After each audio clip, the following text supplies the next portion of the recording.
Olá, nono ano. Espero que todos estejam bem. Vai começar agora mais uma aula de história com o professor Marcos. Para quem está chegando agora, segue aqui abaixo o meu e-mail para vocês estarem encaminhando quaisquer dúvidas, questionamentos, enfim, estou aqui à disposição de todos, tá bom, galera? Então, ainda continuando o assunto da aula passada, a gente trabalhou necessariamente a independência do Brasil, não foi isso que fez alusão, dia 7 de setembro, o desdobramento, quais foram os caminhos, o processo de resistência, de luta, de como se deu os conflitos e os acordos, né? Então, lembra que a gente trabalhou a Primeira Guerra Mundial? Pronto. Então, vai ser ainda sobre aquela questão lá, agora depois da crise de 1929. Lembra que ocorreu em Nova York, eu falei para vocês, a crise de 1929, que abalou todo o planeta Terra, inclusive o Brasil, com a produção do café, gerando aí uma queda drástica na economia, tanto da Europa como da Ásia e da América, enfim, que diversos países passam um longo tempo para recuperar sua economia devido à queda da Bolsa de Nova York, né? Pronto, ótimo. Uma ideia sobre essa questão aí. Vocês vão perceber que tanto a Primeira Guerra Mundial, como a Revolução Russa, como a crise de 1929 foram elementos preponderantes para o surgimento do que hoje se chama regimes totalitários, que eu vou deixar claro aqui para vocês o que significa. Do mais, pegue seus materiais. A gente vai trabalhar capítulo 4, página 98. Pega, ó, o livro de história meu já está aqui, tá? Pegue seu livro de história, seu lápis, sua caneta para fazer as anotações. Comente aqui abaixo, pessoal. Se vocês gostaram da aula, pode comentar, fique à vontade.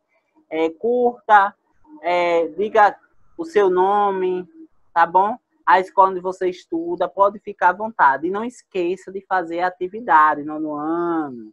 Não esqueça de fazer a atividade, tá bom? Cada videoaula tem uma atividade, está logo aqui abaixo. Tem uma setinha, você clica na lateral e vai estar o nome atividade abaixo em azul. Você clica, responde, envia, tudo tranquilo. A atividade é bem prática, bem simples, enfim. Vamos lá. Então, o conteúdo da aula de hoje é o nascimento dos regimes totalitários na Europa. Especificamente, o fascismo e o nazismo, tá bom? Primeiro, a gente não vai trabalhar quais são as consequências dos regimes totalitários, ou que são regimes totalitaristas. A gente vai trabalhar como surgiu, o porquê que surgiu, tá? Porque as suas consequências só vai ser vista, só vai ficar evidente lá aproximadamente em 1945, lá depois da Segunda Guerra Mundial, é que vai ficar evidente quais são as suas consequências, tá? Mas vamos lá. Primeiro, regimes totalitários. Existiram diversos regimes totalitários em toda a Europa. Temos aqui, hoje eu vou trabalhar apenas o fascismo e o nazismo. Primeiro, o que é um regime totalitário, pessoal? Definição. É um sistema de governo em que todos os poderes ficam concentrados nas mãos do governante. Dessa forma, no regime totalitário, não há espaço para a prática da democracia, nem mesmo a garantia dos direitos individuais. Então, a gente percebe que regimes totalitários é a concentração do poder sobre uma única pessoa. Aquela pessoa fica a cargo de decidir todas as questões, seja política, econômica ou social. É ela que decide, tá? E, ao mesmo tempo, ali naquele país onde tem um regime totalitário, a democracia ela não consegue sobreviver. Melhor dizendo, a democracia ali não tem espaço, porque regimes totalitários é diferente, totalmente diferente de uma democracia, porque democracia significa direito de todos, ou seja, todos têm o livre-arbítrio, a liberdade de expressão, de opinar, de se posicionar contra, de apresentar argumentos, ser pró ou contra, enfim. Na democracia, o diálogo, a conversa, a comunicação, a troca de experiência, os debates, as discussões, isso aí são características da democracia. Porém, no regime totalitário não tem esse espaço. é a concentração. A única pessoa que tem voz e autoridade para discutir quaisquer assuntos e propriedade para tal é justamente aquela pessoa que está ali no poder, ou o governante. Então, temos aí a ideia de regimes totalitários. É um sistema de governo que coloca o poder na mão de uma única pessoa. E aquela pessoa tem ali a autoridade suficiente para decretar e criar projetos, enfim, sobre qualquer questão, tá bom? Então, essa imagem aqui abaixo, pessoal, configura perfeitamente.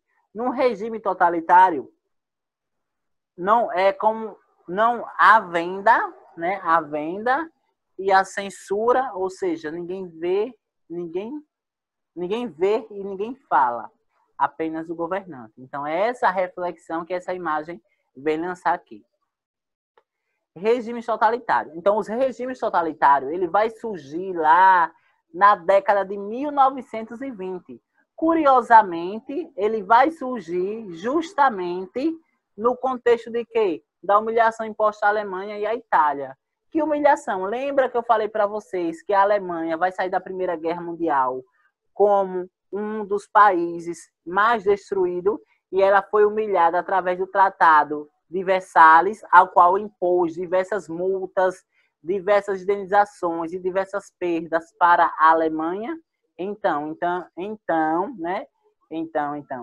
dessa forma, a Alemanha ela vai sair humilhada, né? Denotativamente, vai sair humilhada, como também não somente a Alemanha, mas também a Itália. Então, vai surgir através desse contexto. A Primeira Guerra Mundial, o Tratado de Versalhes, sentimento nacionalista, revanchismo. A Alemanha não concordava com o Tratado de Versalhes, o modo de como foi criado, tá? Entendendo que a Alemanha foi a causadora de tudo. Então, a Alemanha estava ali com um sentimento de revanche, um sentimento de vingança. Normalmente, quando duas pessoas entram em atrito, né, em uma linguagem mais popular, como dizem, briga, quem perde, normalmente, sai com a ideia de revanche, né? Querendo se vingar.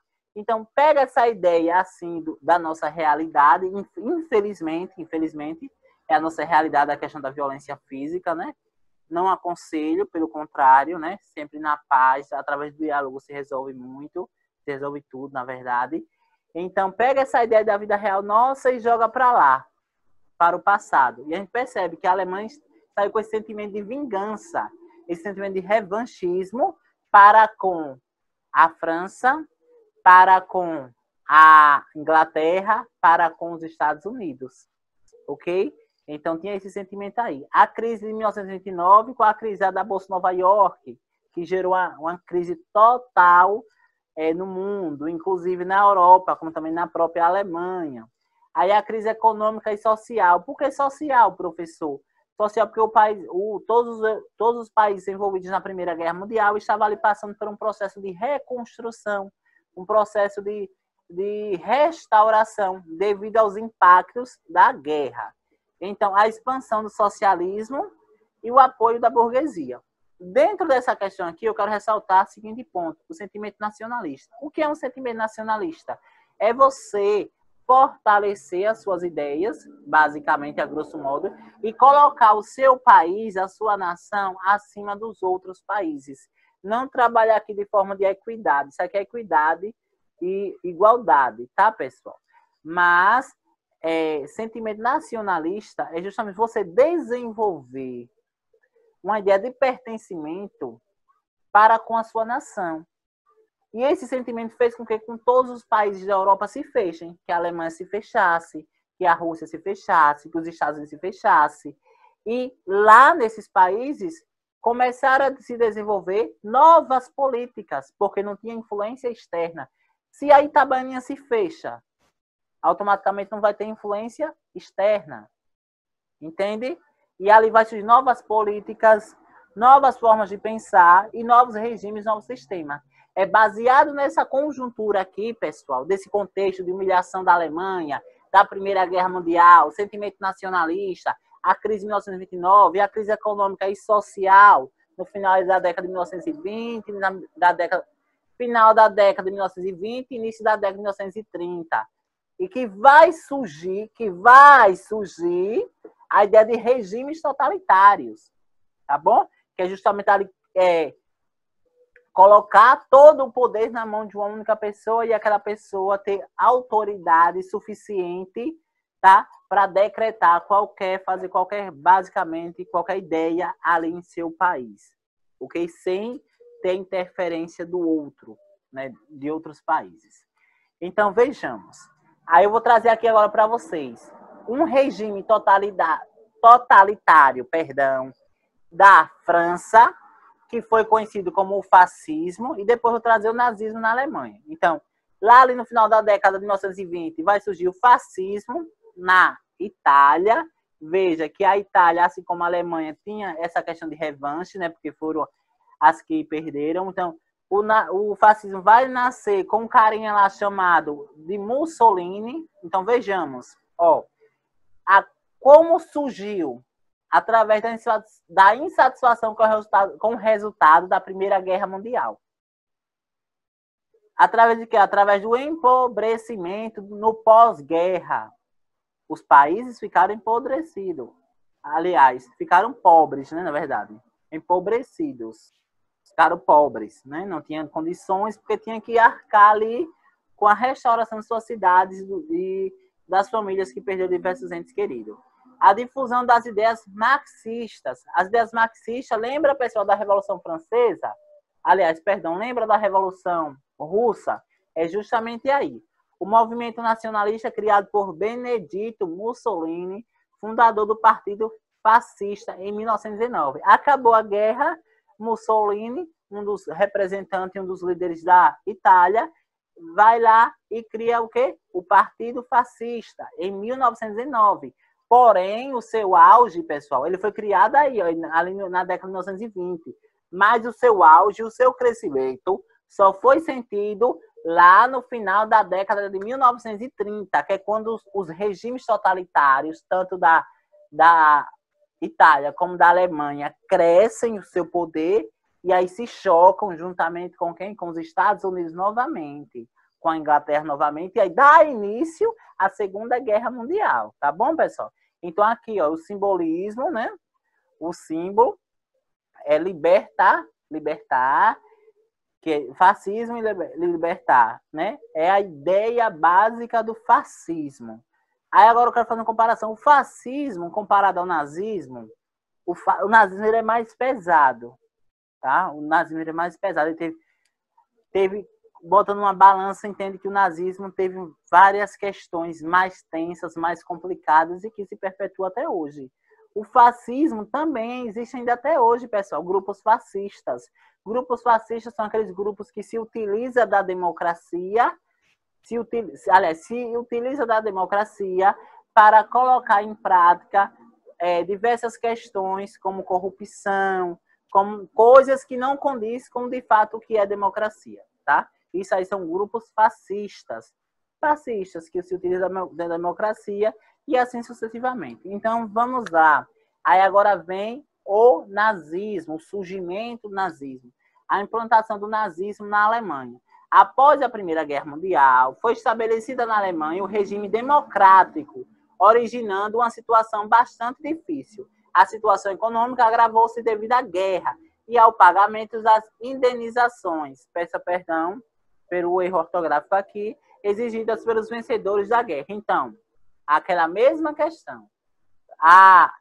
Devido à humilhação que a Alemanha passou e as diversas indenizações que os outros países, como Inglaterra e Estados Unidos, exigiam da Alemanha, fez com que surgisse ali, que a Alemanha se fortalecesse, no final da década de 1920, e elaborasse ali o novo projeto político chamado nazismo. O nazismo, pessoal.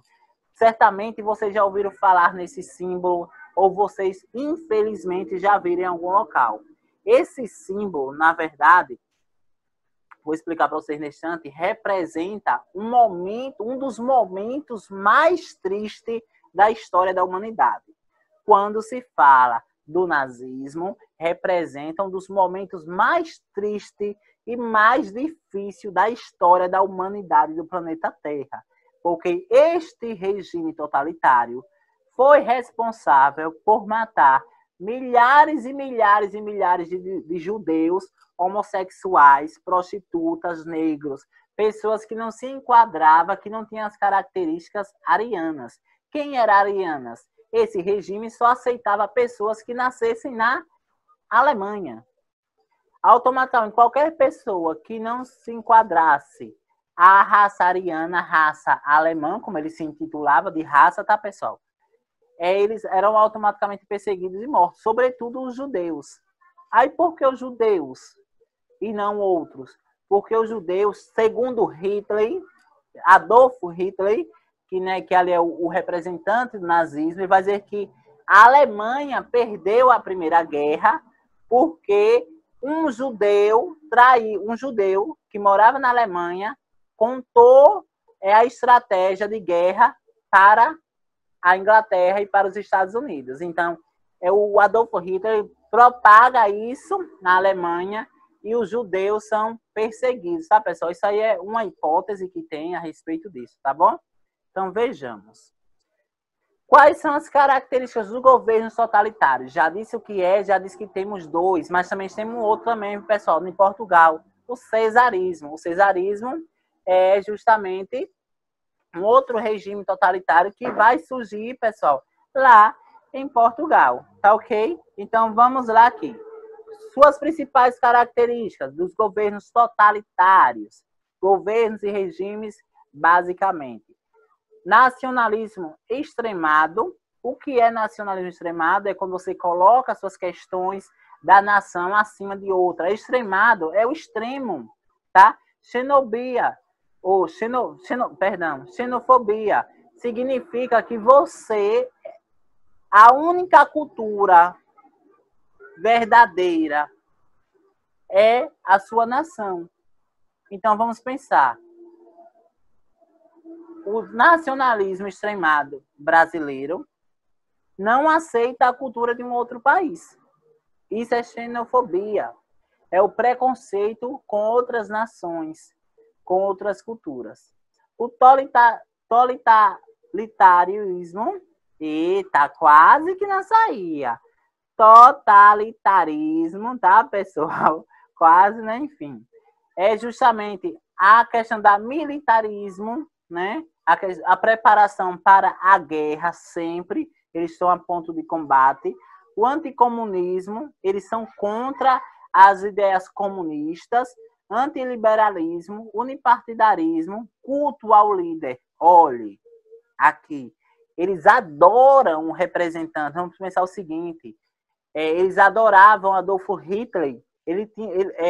As pessoas que moravam na Alemanha tinham Adolfo Hitler como um deus.